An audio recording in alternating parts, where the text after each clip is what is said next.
Okay guys, I wanted to show you my single speed setup that I just customized on my single speed Ridley.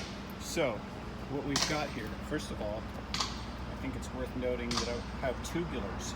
I have 38 millimeter deep tubular carbon rims and 700 by 21 Tufo tubular tires. So what I did the other day is I revised my setup. So I put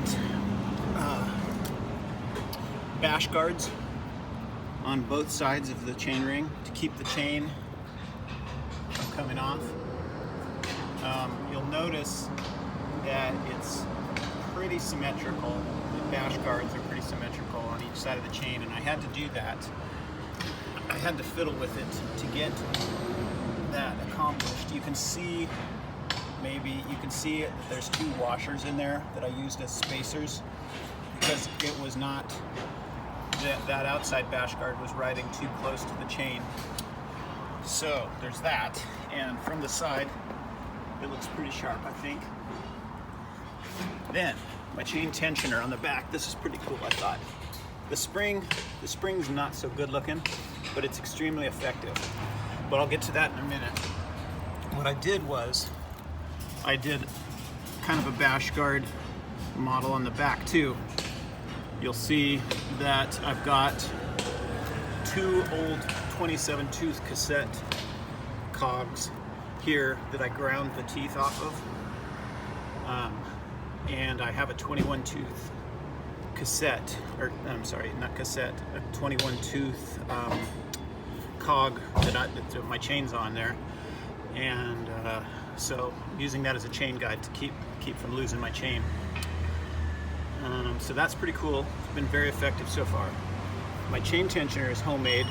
I bought this, I think it's a mountain bike part or something. I bought it at this bike store that's kind of like City Bikes up in Bellingham.